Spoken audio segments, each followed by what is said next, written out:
दोस्तों, अगर आपने अभी तक हमारे चैनल को सब्सक्राइब नहीं किया है तो कर लीजिए ताकि आने वाली सभी कहानियां आपको मिल सकें। चलिए बढ़ते हैं अपनी कहानी की तरफ। ये घटना हमारे एक सब्सक्राइबर के साथ घटी है। उन्होंने अपना नाम बताने के लिए मना किया है। उनको हम एक काल्पनिक नाम रॉबर्ट दे देते हैं। रॉबर्ट अपने परिवार के साथ एक गांव में रहते थे। उनके परिवार में उनकी माँ और बूढ़े बाबा थे और उनकी एक पत्नी और 2 छोटे बच्चे थे। रॉबर्ट का घर थोड़ा छोटा था। उसके अंदर 2 कमरे थे। एक कमरे में उनकी माँ और बाबा रहते थे और उसी दूसरे कमरे में रॉबर्ट और उसका परिवार रहता था। वो अपना जीवन उस छोटे से घर में हंसी खुशी गुजार रहे थे। रॉबर्ट बताते हैं, एक दिन की बात है। वो अपने घर से कुछ दूरी पर काम कर रहे थे कि उनके घर पर एक मांगने वाली औरत आई। उनकी बीवी ने उसे कुछ खाने के लिए दिया, लेकिन उसने मना कर दिया। उसने बोला, मुझे मांस खाना है। रॉबर्ट के घर पर यह सब नहीं बनता था। उन्होंने मना कर दिया और वो वहां पर बैठी रही। रॉबर्ट का जो बेटा था वो छोटा था और वो मौका देखकर उसे अपने साथ लेकर कुछ दूरी पर ही गई थी कि रॉबर्ट की पत्नी ने उसे देख लिया। वो उसके पीछे पीछे भागते हुए गई, जिससे मेरी माँ ने बोला, वो तेरा बेटा नहीं है, वो औरत कोई और है। मेरी माँ ने मेरी बीवी को आवाज देकर बोला कि वो औरत नहीं है और ना ही वो तेरा बेटा है, वो सिर्फ एक छलावा है। मेरी बूढ़ी माँ इन सब चीजों को थोड़ा बहुत जानती थी और वो मेरी बीवी का हाथ पकड़कर पता नहीं सड़क पर क्या ढूंढते हुए एक जंगल की तरफ बढ़ गई।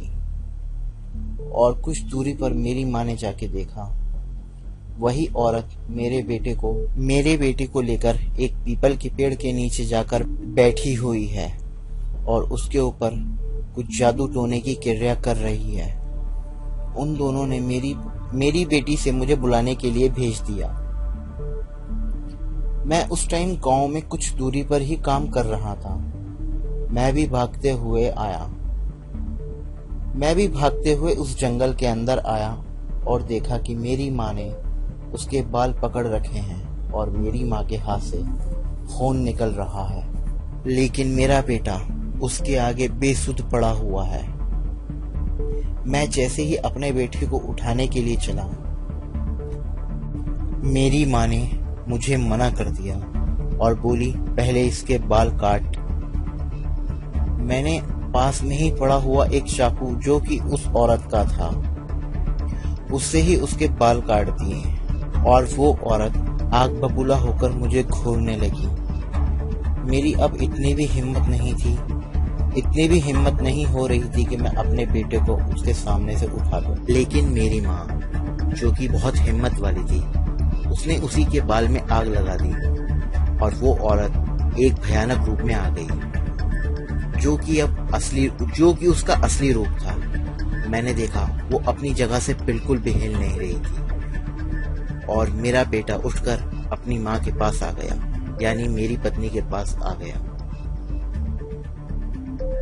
और मेरी माँ उसके सामने खड़े हुए थी। अब वो औरत अपनी जगह से हिल भी नहीं पा रही थी। तभी मेरी माँ ने उसके जलते हुए बाल उसके ऊपर डाल दिए और वो भी धुआं जलने लगी और पता नहीं वो जलते जलते कहाँ गायब सी हो गई और एक काला सा साया वहां से ऊपर की तरफ उठा और मेरी बीवी के अंदर आ गया। शायद मेरी माँ ने कुछ गलती कर दी थी और मेरी बीवी वहीं पर बेहोश हो गई। मैं और मेरी माँ, हम सब वहां से उस टाइम अपने घर पर आ गए, लेकिन मेरी बीवी को होश आने को तैयार नहीं था। उसका रंग भी नीला सा पड़ चुका था। मेरी माँ ने बोला, तू जाके एक काम कर, मंदिर से पुजारी जी को बुलाकर लेकर आ। उस टाइम मैं भागता हुआ एक पुजारी जी को बुलाकर ले आया। फिर उन्हें सारी बात बताई। फिर जो उन्होंने बताया हम सबके होश उड़ गए। उन्होंने बताया तुमने इसके बाल जलाए थे और इसके बाल जलाकर अलग डालने थे, लेकिन तुमने इसके बाल इसी के ऊपर डाल दिए। तुम्हें इसके बाल जलाकर अलग डालने थे और इसे अलग जलाना था। अब ये और भी शक्तिशाली हो गई है। अब इसके अंदर से इसे निकालना मेरे बस की बात नहीं है। हम पुजारी जी से बात ही कर रहे थे कि मेरी बीवी ने एक भयानक आवाज में बोला कि मैं इस बुढ़िया को और इसकी बीवी को यहाँ से लेकर ही जाऊंगी, और जोर जोर से हंसने लगी। यह देखकर हमारे होश फाख्ता हो गए। पंडित जी ने उसके मुंह में गंगाजल डाल दिया और फिर से मेरी बीवी बिस्तर पर गिर गई। उन्होंने मुझसे बोला कि एक मौलाना को मैं जानता हूं, मेरे अच्छे दोस्त हैं। शाम के वक्त मैं उनके साथ आऊंगा और आप लोग तब तक इसके हाथ पैर बांध कर रखना। वो वहां से चले गए। मैंने अपने बच्चों को पड़ोस के घर भेज दिया और मैंने अपनी बीवी के पास बैठ गया। तभी उसने अपनी आंखें खोली और मुझसे बोली, मुझे ऐसे क्यों बांधा हुआ है? मुझे खोल दो ना, मुझे दर्द हो रहा है। उसने मुझे पानी देने को कहा। मैंने उसे पानी पिलाया। फिर मुझे बोली, मेरे दोनों बच्चे कहाँ हैं? मैंने उससे बोला, यहीं पर हैं, बाहर खड़े हैं। मुझे उठना है। मैं जैसे ही अपनी पत्नी को उठाने के लिए हुआ, मेरी माँ ने मुझे मना कर दिया। यह सुनकर मेरी पत्नी एक भयानक आवाज में बोली, तुझे जैसे मैं मारूंगी ना, तू याद रखेगी। और ये कहते कहते उसकी आंखें सफेद हो गई और वो जोर जोर से हंसने लगी। शाम का भी वक्त हो गया था। मेरी बीवी ने भी नाटक दिखा रखे थे। हम सिर्फ पंडित जी का इंतजार कर रहे थे। तभी मेरे घर का दरवाजा खुला और अंदर पुजारी जी आते हैं और फिर मौलाना जी को भी अंदर आने को बोलते हैं। एक मौलाना जी जो कि दिखने में काफी लंबे और सफेद कपड़े पहने हुए थे, एक लंबी दाढ़ी उनके फेस पर थी। जैसे ही वो अंदर आए, मेरी बीवी उनको गंदी गंदी गालियां देने लगी। उन्होंने दरवाजे से कुछ पढ़कर फूंका। मेरी बीवी एकदम शांत हो गई और बिस्तर पर गिर गई और वो भारी कदमों से चलते हुए अंदर आए। उन्होंने मुझसे हाथ खोलने के लिए बोला। मैंने उसके हाथ पैर खोल दिए।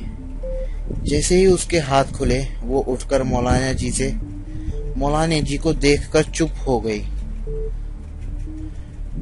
जैसे कोई हिरन शेर के सामने चुप हो जाती है। और फिर उसने एक भयानक आवाज में बोला, मैं इन दोनों की जान लेकर ही जाऊंगी। मौलाना जी ने उसे बोला, इन्होंने तेरा क्या बिगाड़ा है? उसने बोला, इसने मुझे खाने को नहीं दिया और इस बुढ़िया ने मेरे सर के बाल काटे हैं और मेरे अंदर आग लगा दी थी। मौलाना बोले, चल अब तू इसके जिस्म से बाहर आ जा, नहीं तो मैं तुझे एक भयानक मौत दूंगा। वो बोली, मैं नहीं आऊंगी, मैं इसकी जान लेकर ही जाऊंगी। तभी उन्होंने अपनी जेब से एक शीशी निकाली। उसके अंदर शायद इत्र था। उन्होंने उसके मुंह पर पूरा इत्र फेंक दिया। जैसे ही उसके ऊपर वो डाला, उसमें से मेरी बीवी के अंदर से एक काला साया निकलकर उस शीशी के अंदर आ गया और पूरे घर में खुशबू सी फैल गई और मेरी बीवी भी बेहोश हो गई। मौलाना ने उसके ऊपर बढ़कर फूंका और बोले, उस बच्चे को लेकर आओ जिसको ये लेकर गई थी। मैं जल्दी से जाकर अपने पड़ोस से अपने दोनों बच्चों को लेकर आ गया और मेरी माँ को भी मौलाना ने बुलाया और उन्हीं सबके ऊपर पढ़कर फूका। फिर मौलाना जी ने बोला, अपने घर के अंदर शुद्धि कराओ अपने धर्म के अनुसार।